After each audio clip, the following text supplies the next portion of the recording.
So, this is a sequel to a fanfiction idea I did a little while back of Scooby-Doo and Hazbin Hotel, which was a lot of fun. I thought it was just a random idea that it was just right before work, and this is me after work, basically doing this idea.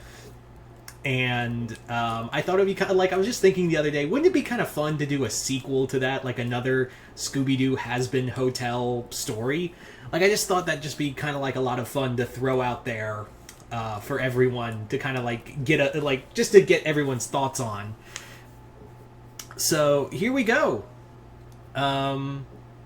So in this story, this sets a little while afterwards, where in the last story, the mystery gang didn't know that their new friends were actually demons.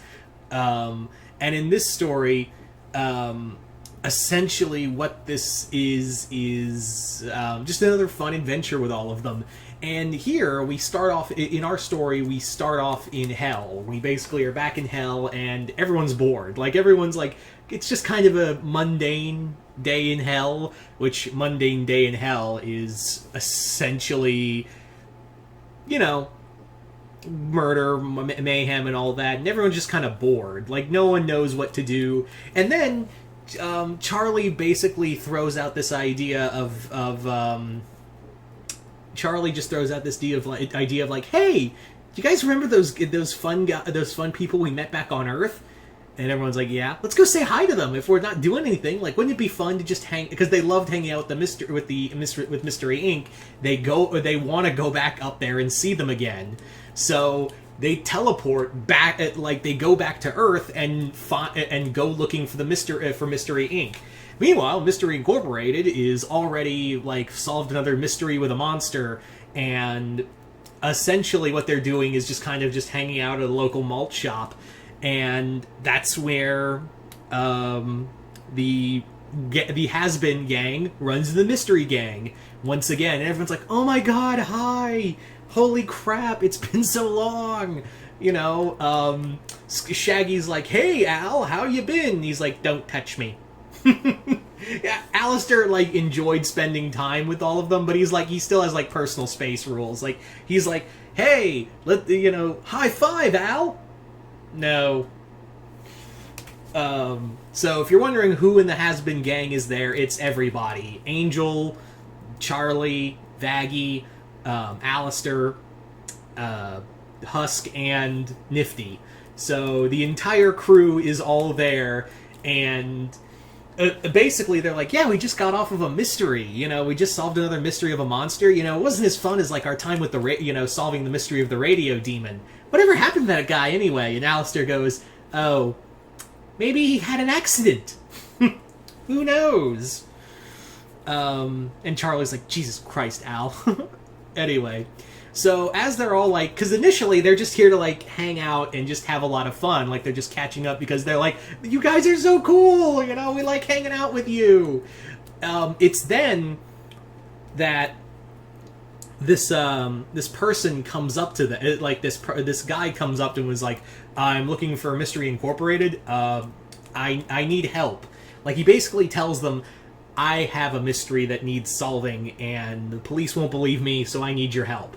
And they're like, sure, we don't charge, though. And to which Angel goes, I hate freebies. How much you charging, old man? And Charlie goes, Angel, shut it. So, essentially, this guy tells Mystery Inc. and the Hazbin gang that, and also, if you're wondering, no, they still don't know that they're demons. They are Charlie and all of them are taking on, human forms. So they still don't know. And also, so getting back to the story, although I should mention that Scooby does suspect, he does kind of know, and he does try to tell them that they're demons, but no one believes him.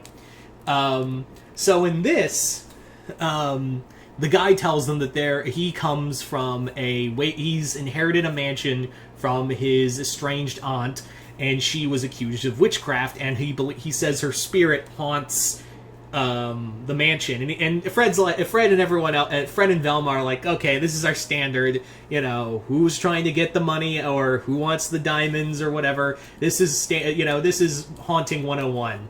come on, you guys like it, let's bring Charlie and everybody. They're so awesome. Let's bring them along. So everyone packs in the mystery machine, to which everyone's all huddled up, and Husk is like trying to just drink a flask, and he's just like, nobody bump this better not be a bumpy road. I only brought one fucking flask. Anyway, so they get to the mansion, and it's just old and dark, and Shaggy and Scooby are, of course, freaking out, and to which Alistair's like, this is quite accommodating. Tell me, good sir, do you have a room for... Do you have a amenities room? Yeah, he's like, yeah, we got even radios, too. And that's almost like sex for Alistair, for like, hearing that there is, like, there's, like, a room for just a radio. So as the story progresses, it turns out that in this mystery, the mystery gang thinks they're dealing with just another, con. It's really, there's actually a friggin' ghost. There's actually, this dude's aunt was actually a ghost and is trying to get a spell book of hers back. Like, it is a lot like the witch's ghost, but in here, it's very much like the spirit is, the guy's not evil. He's just like, he just inherited this mansion, and his aunt is a real was a real witch and a ghost, and is now that she's dead, it's part of a ritual that she can use to open the doors to hell and let all these demons in and whatnot. And the Hazbin crew is like, why does God get all the good, all the good worshippers, and we get all the morons? Why does that always happen? Like everyone's like, Jinkies, this is terrifying, and Charlie's all like, why? I just wanted a fun mystery. Why do we gotta go to work? So in this, yes, there's basically a fun moment where the Mystery Inc. gang finds out that their friends from the hotel are actual demons. There's a moment where they're trying to figure out how to stop the witch. And they pour holy salt all on the floor, and what happens is like, come on, you guys can pass over. You guys are human, it's fine. And they're like, you got to move the salt, dude. Why? And then Charlie reveals they're demons, and they're like, yeah, hell's real. Sorry, we don't mean to give you an existential crisis, but we swear we weren't trying to scare you. And this is like a big riff, because now the Mystery Inc. gang's like, oh my god, I could go to hell. Well, they have their own little they have their own little existential crisis as the story goes on, because now they're just legit freaking out at the idea of their friends, their people they thought were friends, are actually demons, and there's an actual hell, and so now they have to work with them.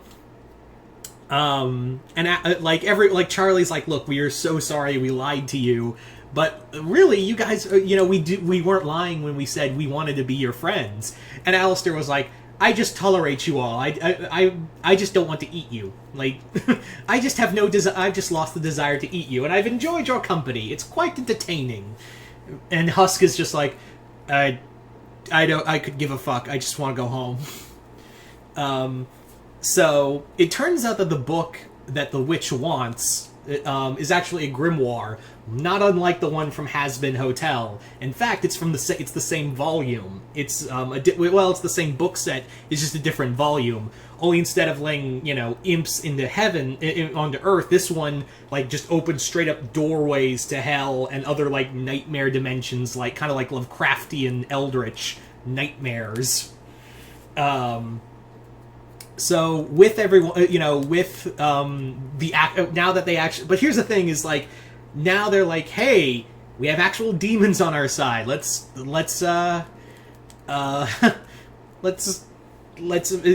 they get to fight back. They actually stop her, and at the end of it, they capture the ghost using magic, and they're like, we're gonna, you wanted to go to hell so bad, we'll be happy to take you, but Charlie is like, no, we can rehabilitate her, we can send her to heaven, this is what the hotel's all for, so we'll take care of her, we promise. So by the end of it, the Mystery Inc. just has to be like, okay, we're cool, actual demons, it's kind of fun, but you're also scary as hell, and they're like, that's the point, we're from hell. But But by the end of it, everyone goes their separate ways and everyone's happy. It was just a fun, like, I just wanted to have another fun crossover story. And in a weird way, it does, like, make Scooby-Doo could work in the world of Hazbin Hotel, and likewise, Hazbin could work in, Scooby-Doo.